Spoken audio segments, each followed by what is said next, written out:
안녕하세요, 이정재입니다. 저는 이 현대카드 디자인 라이브러리에서 가장 좋아하는 장소로 꼽으라면 이 중정을 들고 싶은데요. 우리 한옥의 경우 안채와 바깥채 사이에 마련된 작은 뜰을 중정이라고 한다죠. 그래서 그런지 이 현대와 어떤 고전이 아주 절묘하게 이렇게 어우러져 있는 공간 같아서 제가 이 장소를 가장 좋아하게 된 것 같습니다. 그만큼 작은 공간 하나에도 우리 삶이 변화될 수 있다는 그런 얘기가 아닐까요? 그래서 오늘은 우리의 삶과 가장 가까이에서 가장 밀접하게 자리해온 건축 디자인, 그중에서도 집에 대한 이야기를 해볼까 하는데요. 디자인 라이브러리 북토크, 오늘은 집을 테마로 집 이야기를 집중적으로 해주실 분이 계십니다. 먼저 와서 책을 고르고 계신다고 하는데요. 함께 만나보시죠.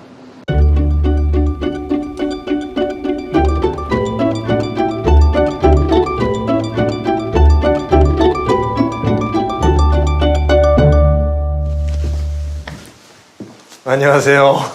여기 어떻게? 예, 아니 오늘 집 내지는 이제 건축에 대해서 이제 좀 소개를 좀 듣고 싶은데 어떤 책들이 좋은지 또 어떻게 봐야지 또 재밌게 볼 수 있는지를 조금 이제 얘기를 좀 들었으면 해서 오늘 이렇게 초대했습니다. 제가 사실은 이제 여기 가끔 오는데 벌써 많이 오셨나요? 저도 사실은 이제 설명을 하는 입장일 수 있겠지만은 가끔 이게 생각 안 나고 뭔가 아이디어를 얻고 싶을 때 오거든요. 그래서 그러시구나. 아마 지금 제가 갖고 있는 고민이랑 또 이제 여기에 있는 책들과 같이 말씀 드릴 수 있을 것 같아요. 오늘 벌써 고르신 책은 어떤 책인가요, 그럼? 이 건축계에서 어떻게 보면 가장 극단적인 두 책이에요. 그런가요? 네. 하나는 스몰, 미디엄, 라지, 엑스라지라는 제목을 갖고 있어요.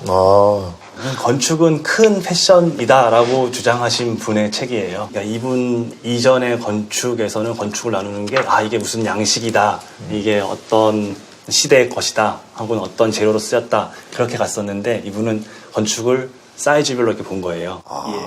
네. 이분은 새로운 이론을 만들고 어떤 혁신의 건축을 할 것인가 했던 분이면은 피터 중터라는 분이 있는데 그분은 아주 전통적으로 장인처럼 만드셨던 건축 하나하나 만들어 가시는 그분의 작품집이에요. 피터 중터는 제가 개인적으로 되게 좋아하고 그 독일 쾰른에서 이분 작품을 한번 봤었는데 정말 좋더라고요. 이 사진으로 볼 수 없는 어떤 뭔가가 더 있는데 일단 그럼에도 불구하고 어떤 생각을 하셨는지 좀 보려고 정했습니다.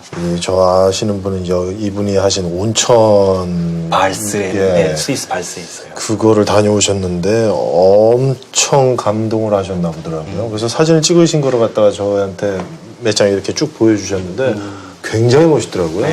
물론 오기사님도 유명하시지만은 또 작년에 결혼하셨는데 그 결혼하신 분도 굉장히 유명하신 분으로 알고 있는데 제가 옛날에는 제 이름을 불리다가 지금은 배우 엄지원의 남편 그런 이름으로 불리고 있습니다. 그러게요. 어떻게 그러면 엄지원 씨하고 신혼집은 어떻게 마련하셨나요? 결혼하기 전에 일단 여러 군데를 되게 많이 봤던 것 같아요.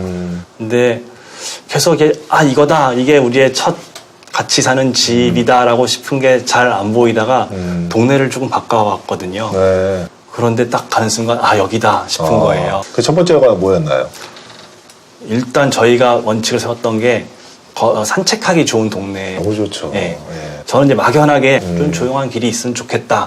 이제 그 정도 생각했었는데 최근에 그 홍익대 유현준 교수님이라고 신문에 칼럼을 쓰시는데 제가 그 좁은 길이라고 막연하게 생각했던 거를 한마디로 표현해 주셨더라고요. 뭐라고 4차선 도로가 그 걷기 좋은 동네와 아닌 걸 분리하는 요소다. 4차선 도로 정도의 넓이가 되면은 사람이 그게 한계래요. 저 길 건너편이 내 영역이구나 하고 느낄 수 있는 거. 근데 그것보다 더 넓은 길이 있으면은 저기는 이쪽과 다른 동네라고 생각하는 거래요.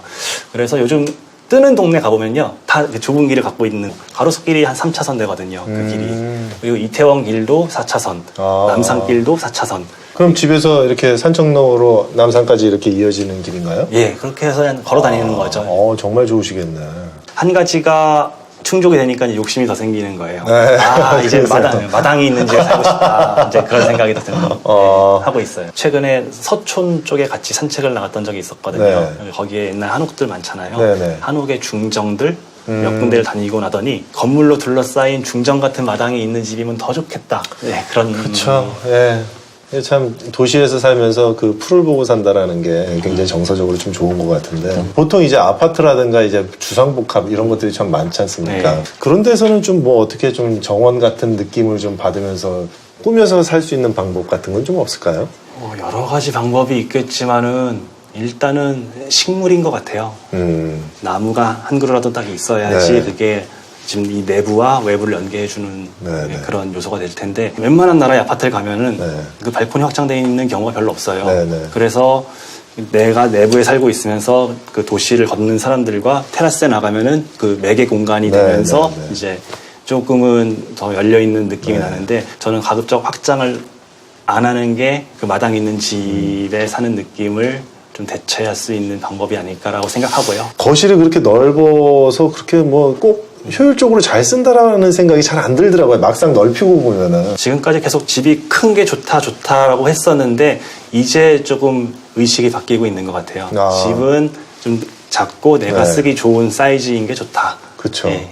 집들이 갈수록 조금씩 작아지는 게 유행이다라는 생각은 좀 들더라고요. 한국에도 그래서 이제 협소주택이라는 흐름이 좀 생기고 있는 것 같아요. 이걸 보시는 분들은 협소주택에 대해서 더 관심이 많으실 수도 있을 것 같은데 자리를 옮기셔서 협소주택에 대해서 한번 얘기를 해볼까요? 네. 네. 작은 주택들에 대한 관심이 한국에서도 굉장히 많이 있잖아요. 네. 뭐 협소주택, 뭐 미니하우스, 뭐 이런 것들은 사실 일본 쪽이 좀 더 많이 발달되어 있다고 봐야 되지 않을까요? 축적된 기술이라는 게 정말 무서운데 선배들이 계속 해온 작은 집들을 만들어 와서 또 새로운 젊은 건축가들이 난 또 이런 작은 집을 만들어 보겠다. 아틀리에 바우아우라는 또 젊은 건축가 그룹이 있어요. 그래서 저는 이제 아까 서재에서 이 비헤이비얼로지라는 어려운 제목의 책을 뽑아왔습니다.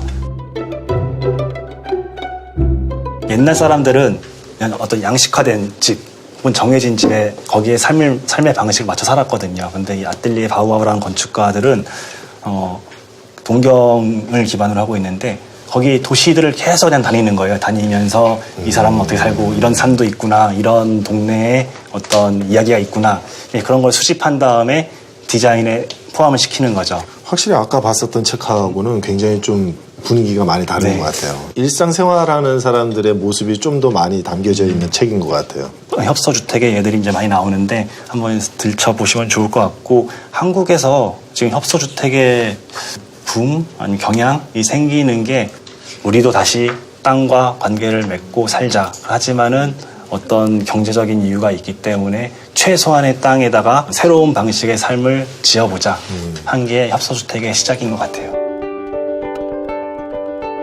이제 사람들이 건축책은 너무 어렵다.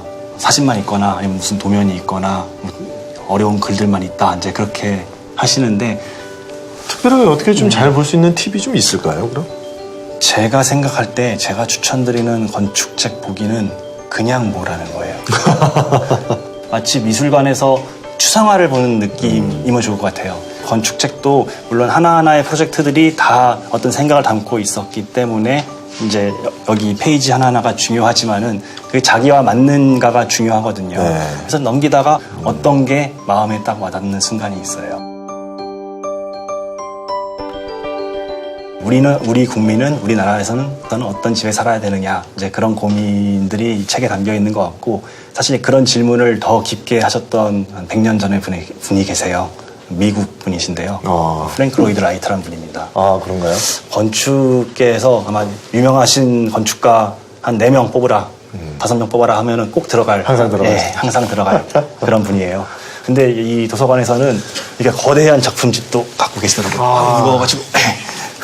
이게 지금 벌써 연도별로 나와 있는 것 같은데요? 네, 연대기예요. 1885년부터 시작하셔가지고 네. 1959년까지 거의 1000개 넘는 작업을 하셨죠. 1000개가 넘는 작품을요.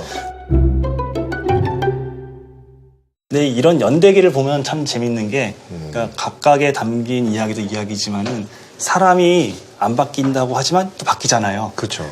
수십 년 동안 작업을 하면서 그 사람의 생각이 바뀌고 그걸로 인해서 그 결과물이 바뀌는 그 모습들을 볼 수 있어서 되게 재미있어요.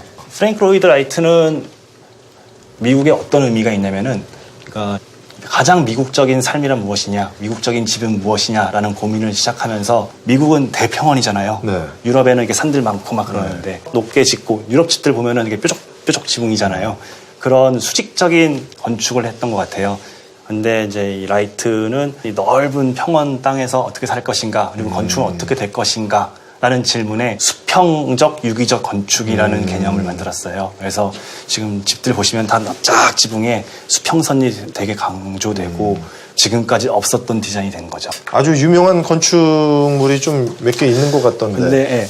근데 보시면은 이제 여러 가지 집들이 있는데 자기 마음에 또 아까처럼 와닿는 게 있을 수 있어요. 근데 저는 개인적으로 추천드리고 싶은 게 일본의 동경의 제국 호텔 1917년에 동경에 있는 제국 호텔이요? 네. 1917년에 라이트가 작업을 했고 이후에 이제 지금 철거해가지고 새로운 건물로 세웠는데 여기서 이제 재밌는 에피소드가 있어요. 한국 건축이 세계에 자랑할 만한 또 하나의 요소로 온돌이라는 게 있다고 하거든요. 그렇죠. 예. 19세기 후반에 우리나라가 별로 상황이 안 좋아지면서 일본 세력들이 딱 들어오고 일본의 어떤 귀족이 한국의 온도를 경험하더니 이게 너무 좋다고 하는 거예요. 너무 좋아가지고 그 온도를 떼가지고 집 전체를 들고 일본에 가서 온돌 시스템 하나 만들어놨어요. 근데 프랭크 로이드 라이트가 일본에 이제 이 건축을 하기 위해서 답사도고 했을 거 아니에요. 그러다가 그 방에 자보고 이런 좋은 시스템이 있냐. 자기는 지금까지 벽난로밖에 생각을 못했는데 라고 하면서 그 바닥 난방 시스템을 또 미국에 가져갔어요. 아, 그래요? 예. 근데 우리는 사실 이제 구들이잖아요. 구들에 네. 불 떼가지고 하는 건데 이제 이게 미국으로 건너가가지고 바닥 히팅 시스템이라는 이름으로 엑셀 파이프를 그때 파이프, 그러면 깔은 건가요? 예, 그렇게 발전이 된 거죠. 이렇게 뜨거운 물을 순환하는 방식으로. 전 세계적으로 바닥 난방을 쓰는 곳들이 이제 좀씩 생겨나고 있는데 그 시작이 라이트였던 거죠. 아, 그래요? 그리고 그 원류는 한국이었고. 오늘 벌써 유럽에서 일본으로 그래서 마지막으로 미국까지 예. 뭐 근현대 건축서부터 아주 현대 건축까지 이렇게 쑥 훑어보게 된 것 같은데 굉장히 재밌었어요. 그런데 오 기사님께서 생각하시는 좋은 건축, 좋은 집, 뭐 이런 건 어떤 거라고 생각하시나요? 저는 이런 예를 드는 걸 좋아해요. 그러니까 집은 의식 주 중에 주잖아요. 네. 그 의와 식과 주가 기준이 다를 수가 없거든요. 네. 집은 우리가 흔히 생각할 때 물 안 새고 따뜻하고 추위를 피해주면 된다라고 생각하잖아요. 근데 그거는 마치 옷은 부끄러움을 가리고 추위에서 보호해주고 음식도 생활할 수 있는 영양소를 주면 된다라고 말하는 거랑 비슷하거든요. 그런데 우리에게는 그것보다 훨씬 더 많은 풍부한 음식과 옷에 대한 이야기가 있고 자기의 취향이 있잖아요. 건축도, 그러니까 집도 마찬가지인 것 같아요. 나는 어떤 삶을 살고 싶은가, 어떻게 살고 싶은가에 대한 답이 공간 속에 있으면 좋은 건축, 좋은 집이라는 생각을 해봅니다. 감사합니다. 오늘 너무나도 즐겁게 재미난 책들을 아주 말씀도 너무나도 잘 해주시면서 굉장히 즐거운 시간이었습니다. 저는 형님을 뵈서 영광이었습니다. 세계적인 건축가들이 얘기하는 집은 어떤 집인지, 그리고 여러분들이 살고 싶어하는 집은 어떤 모습인지 직접 한번 찾아보시면 어떨까 합니다. 지금까지 가회동 현대카드 디자인 라이브러리에서 이정재였습니다.